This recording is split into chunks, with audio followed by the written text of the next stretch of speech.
안녕하세요. 사람 사는 교회 안효진 전도사입니다. 오늘은 지난주에 이어서 에베소서 3장과 4장을 읽어드리려고 하는데요. 에베소서 3장 1절을 보면 바울이 자신을 그리스도 예수의 일로 갇힌 몸이 되었다고 표현을 합니다. 그리스도 예수의 일로 갇힌 몸이 되었다는 것은 복음 전하는 일로 감옥에 가게 된 것을 말하는데요.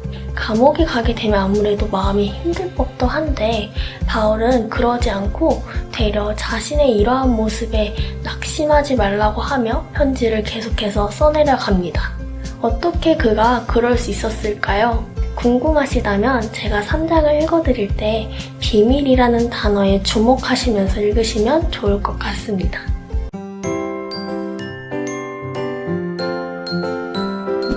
그러므로 이방 사람 여러분을 위하여 그리스도 예수의 일로 갇힌 몸이 된 나 바울이 말합니다. 하나님께서 여러분을 위하여 일하도록 나에게 이 직분을 은혜로 주셨다는 것을 여러분은 이미 들었을 줄 압니다. 하나님께서는 나에게 그 비밀을 계시로 알려주셨습니다. 그것은 내가 이미 간략하게 적은 바와 같습니다. 여러분이 그것을 읽어보면 내가 그리스도의 비밀을 어떻게 이해하고 있는지를 알게 될 것입니다. 지나간 다른 세대에서는 하나님께서 그 비밀을 사람의 아들들에게 알려주지 아니하셨는데 지금은 그분의 거룩한 사도들과 예언자들에게 성령으로 계시하여 주셨습니다. 그 비밀의 내용인즉 이방 사람들이 복음을 통하여 그리스도 예수 안에서 유대 사람들과 공동 상속자가 되고 함께 한 몸이 되고 약속을 함께 가지는 자가 되는 것입니다. 나는 이 복음을 섬기는 일꾼이 되었습니다. 내가 이렇게 된 것은 하나님께서 그분의 능력이 작용하는 대로 나에게 주신 그분의 은혜의 선물을 따른 것입니다.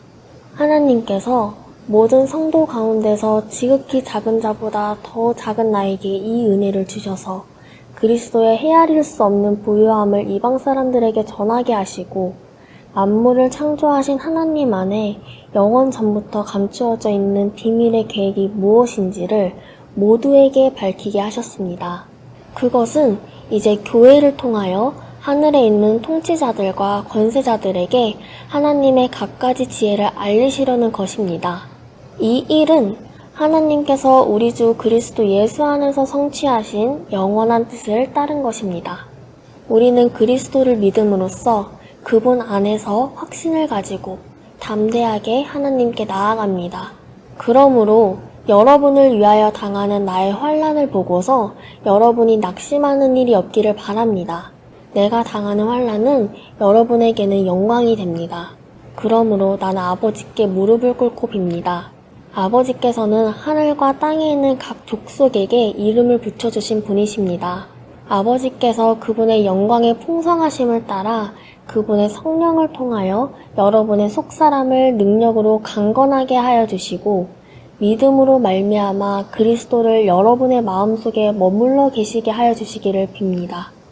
여러분이 사랑 속에 뿌리를 받고 털을 잡아서 모든 성도와 함께 여러분이 그리스도의 사랑의 너비와 길이와 높이와 깊이가 어떠한지를 깨달을 수 있게 되고 지식을 초월하는 그리스도의 사랑을 알게 되기를 빕니다.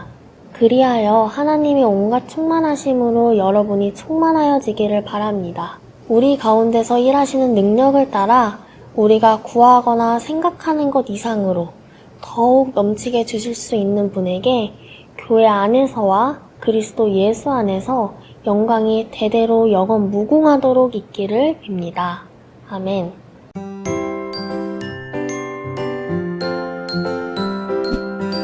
그러므로 주님 안에서 갇힌 몸이 된 내가 여러분에게 권합니다. 여러분은 부르심을 받았으니 그 부르심에 합당하게 살아가십시오. 겸손함과 온유함으로 깍듯이 대하십시오. 오래 참음으로써 사랑으로 서로 용납하십시오. 성령이 여러분을 평화의 띠로 묶어서 하나가 되게 해주신 것을 힘써 지키십시오. 그리스도의 몸도 하나요, 성령도 하나입니다. 이와 같이 여러분도 부르심을 받았을 때에 그 부르심의 목표인 소망도 하나였습니다. 주님도 한 분이시요, 믿음도 하나요, 세례도 하나요, 하나님도 한 분이십니다. 하나님은 모든 것의 아버지시요, 모든 것 위에 계시고 모든 것을 통하여 계시고 모든 것 안에 계시는 분이십니다. 그러나 하나님께서는 우리 각 사람에게 그리스도께서 나누어 주시는 선물의 분량을 따라서 은혜를 주셨습니다. 그러므로 성경에 이르시기를 그분은 높은 곳으로 올라가셔서 포로를 사로잡으시고 사람들에게 선물을 나누어 주셨다 합니다.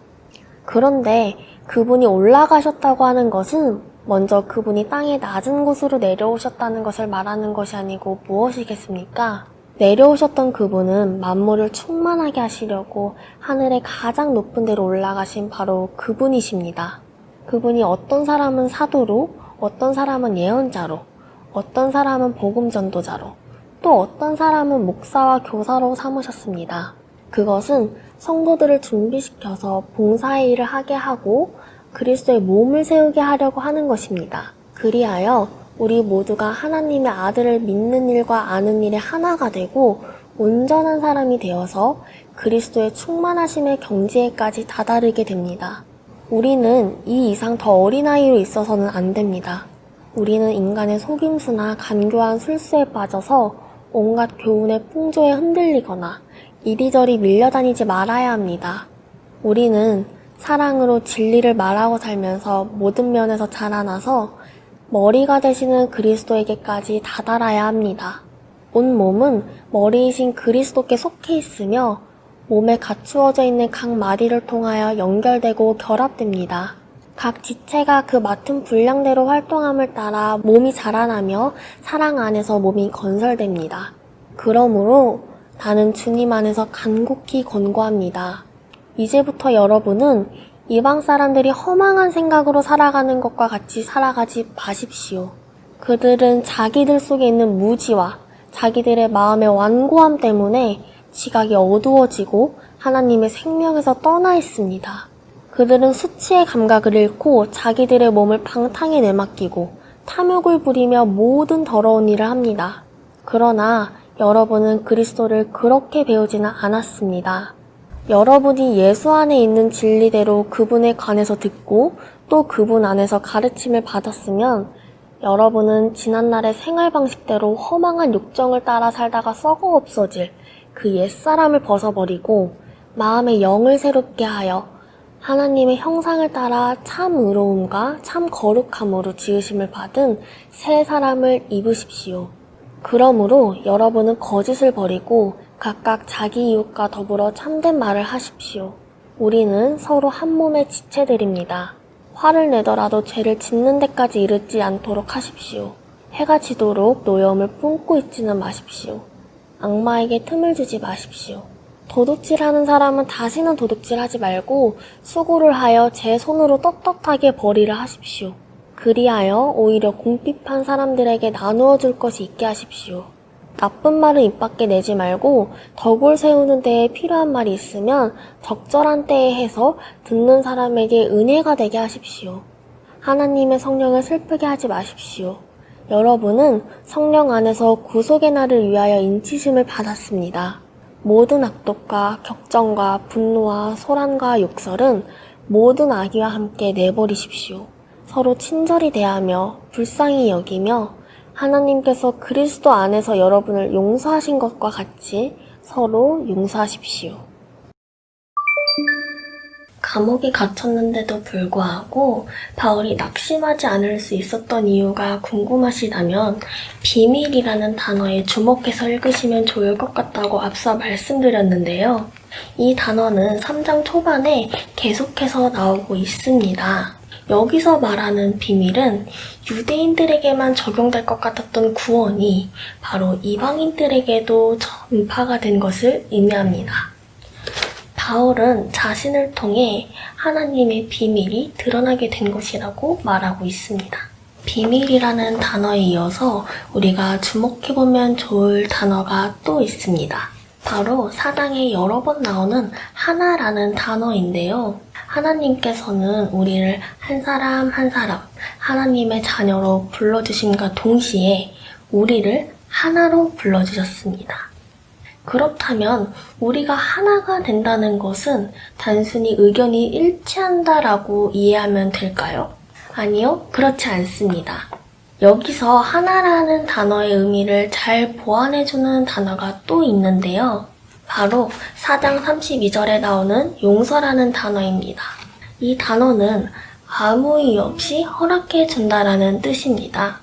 교회가 하나가 된다는 건 의견이 일치된다는 개념을 뛰어넘습니다. 서로가 서로를 예수님의 사랑으로 아무 이유 없이 허락해주면서 교회는 하나가 되는 겁니다. 참된 용서는 아무 이유 없이 상대방을 허락해주는 것입니다. 여러분은 누군가에게 그런 용서를 받아보신 적이 있으신가요? 아니면 지금 내가 그렇게 용서해주고 싶은 사람이 있지는 않은가요?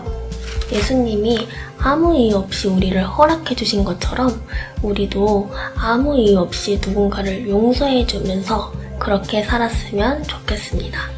코로나가 다시 유행하면서 모두들 힘든 날들을 보내고 있는데요. 다들 건강 조심하시기 바라겠습니다. 그러면 저는 다음 주에 에베소서 5장과 6장으로 다시 돌아오겠습니다. 감사합니다.